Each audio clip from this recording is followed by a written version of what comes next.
Welcome back to another custom tactics video on the channel, and of course these are for post-patch. The game has changed a little bit, more so on new gen than it has on old gen, and these tactics do work for both old and new gen, so let's crack on and get into them. For cheap FIFA 23 coins, make sure to check out MMOEXP.com to get fast and reliable coins, and make sure you use code VIPER at checkout, get yourself a 5% discount. Alright then guys, so this is the team I have been using, more so on old gen, but I've given it a good test on new gen for player reviews, etc, etc. And this is the current team that we are rocking. I got rank 1 in playoffs with this team and these tactics, so I do know that they are working very, very well. And starting off with the instructions, we have Chiesa, who is our middle striker in the 4-3-2-1 on stay central and get in behind. No stay forward once again on my striker this time around, which is definitely the thing that I'm really enjoying because they drop a little bit deeper and they support a little bit more. And then our right forward and left forward are going to be on get in behind and stay forward. Now this is really, really good,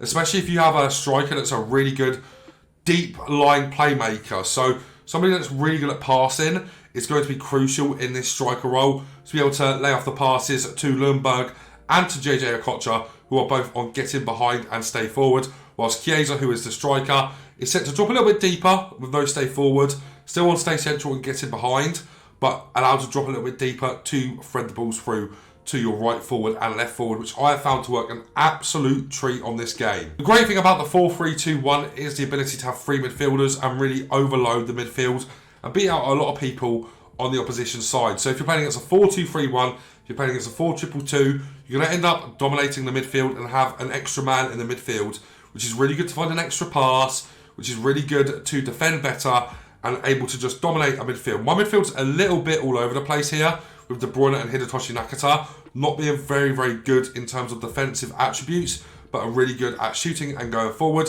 And then Polina is our destroyer on stay back while attacking and cover centre, whilst Nakata and De Bruyne are set to just balanced all across the park. The reason they're set to that is because we want them to go forward and provide a threat going forward, right?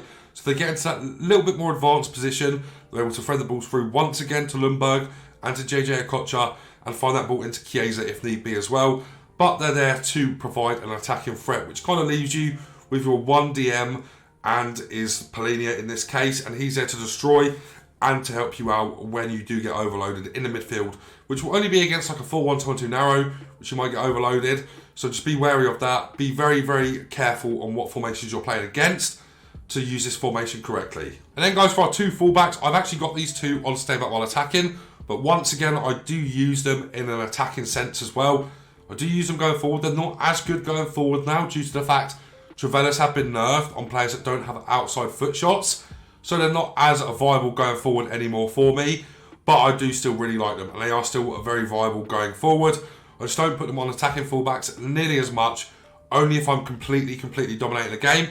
I then move these onto attacking fullbacks, but just have them on stay back while attacking, and then you can push up on the D-pad and then left on the D-pad to get them to override the stay back while attacking in game. Alright guys, the other thing I want to say is about the 4-3-2-1 and what makes it so good. Of course, we've talked about a few points here already. Three strikers, yes, you don't have a cam, and that is the issue with the middle defender or middle midfielder here, not being able to push forward.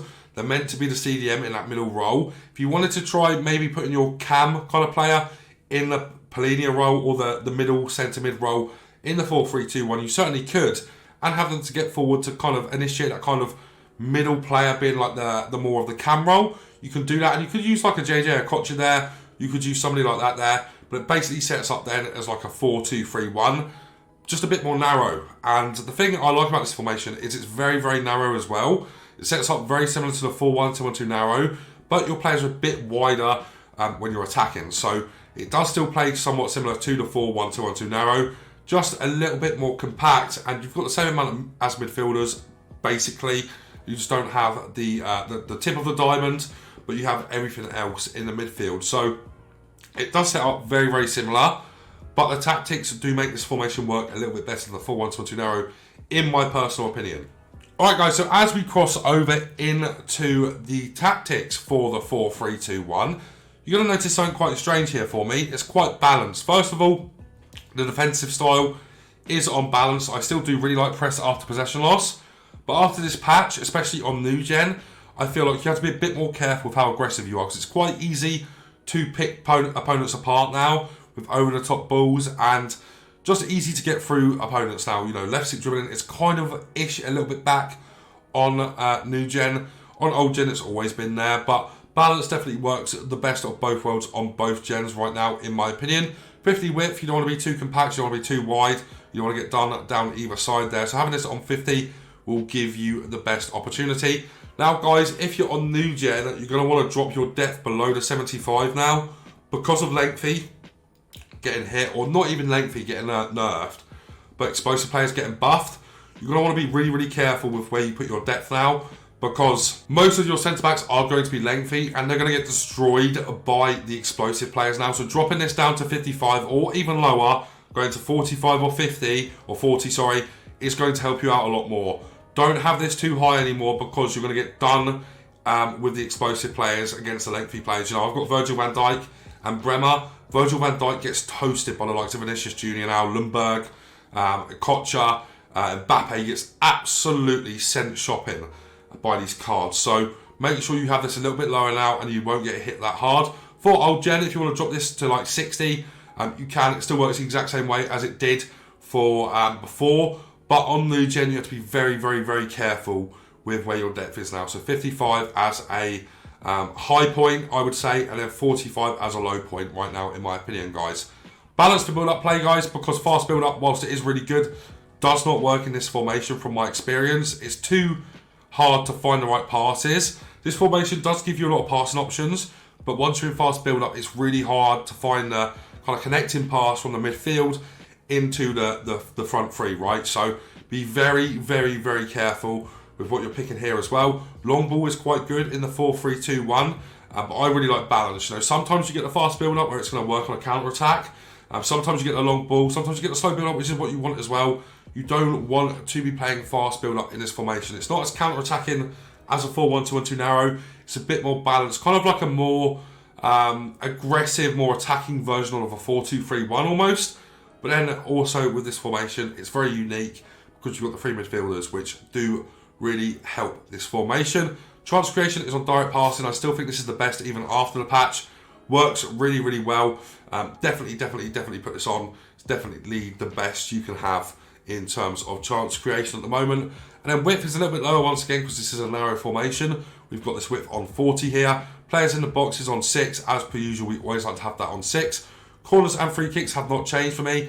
I still use my corner routine on this game right now, which is just play it short, try and sprint boost to the edge of the box, or the edge of the box, and try and do the Trivela shot. And that's the other thing, guys, that I would recommend if you're struggling with the Trivela shots now.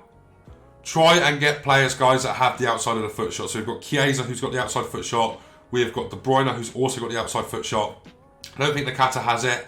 We have Lundberg, who has the outside foot shot. And we also have JJ Okocha, who also has the outside foot shot. And if you guys didn't know, it's only been nerfed by 10% on players that have the outside foot shot, or up to 10% with players that have the outside foot shot. But then players that do not have it, it's been nerfed by up to 30%. So I was getting quite a lot of goals with Kyle Walker, just by driving down the space with him and the attacking fullbacks on, and just hitting a Trivela with him. You know, 11 goals in 167 games and 21 assists. That's how you know that I use these in an attacking sense. The same can be said for Theo Hernandez as well. 8 goals and 11 assists in 166 games. We like to have them go forward. They're not as useful anymore, but they're still okay. Just make sure, guys, if you want the Trivelas, if you're a Trivela merchant, make sure you get lots of players in your team that have the outside foot shot. But guys, those are my custom tactics that are currently working on old and new gen for FIFA 23 after the patch. Let me know if you use them and let me know what you think to them, guys. But if you did enjoy today's video, make sure you leave a like on it, subscribe to the channel, and turn on the bell to never miss a video. But guys, it's going to be it from me for now, so take care.